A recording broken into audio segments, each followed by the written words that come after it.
Hello comic book fans! With the last of the 1980s He-Man and the Masters Universe figures being released in the Classics toy line with their laser light versions of He-Man and Skeletor, I figured let me go ahead and go through the few mini comics that came out with this toy line. Although I will say it's widely debated amongst a lot of He-Man and Masters Universe fans whether or not the laser light figures count as being part of the 1980s line, being that they were only released in Europe, but I consider it part of the line being that they were released during that time frame before the New Adventures came out. So that's just my personal opinion. I also want to point out that the Masters Universe Classics toy line is going to continue on. It's just that all of the original figures that we got back in the 80s have been released. All of the new figures coming out are characters that we never got, so I'm really excited about that. The first mini comic I want to talk about is the first mini comic that came out from the Masters Universe Classics toy line. It was called The Powers of Grayskull, The Legend Begins, first in a 3-part saga. The story was by Scott Neatlick and was written by Tim Seeley. This mini comic was heavily influenced by the original mini comic that came out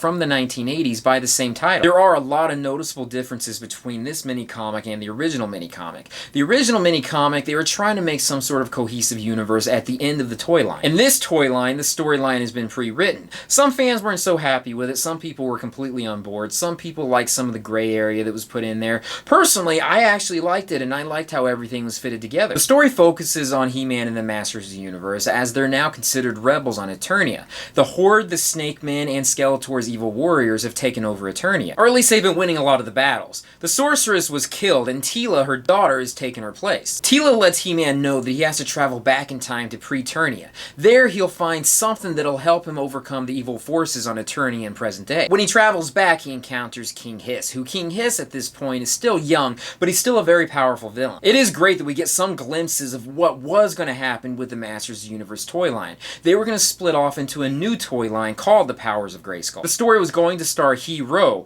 who was going to be an ancestor of He-Man. He was going to be the most powerful wizard in the universe. The toy line never picked up, which was really unfortunate. We did get some prototype figures that were shown in magazines. We also got some cover art here and there that was shown, but that was all that was really revealed. Unfortunately, though, it was never completed, and all we saw was He-Ro in the shadow. And this current mini-comic does the exact same thing. He-Ro is introduced, and his name is never mentioned, but luckily for us, the comic book continues on, and we get a conclusion to this storyline. Of course, that's the continuation into the next two mini-comics. This mini-comic received some criticisms here and there from hardcore Masters Universe fans because the story didn't follow the original format verbatim. But a lot of fans also really enjoyed it, including me. I like the storyline. I like some of the new characters that were added into it. The artwork was done by Wellington Alves, and I felt like he nailed it. The characters looked like they were coming alive on the panels, and I really was impressed with his work. The comic is short, but that is what it is. It's a mini-comic. Everything has to be condensed down. There's some action that happens off-panel where you don't see it, but you have to use your imagination. The mini-comic was published by Dark Horse Comics, and it was released with Thunder Punch He-Man. All in all, this was the first introduction to the mini-comic series from the Classics line, and I was impressed with it.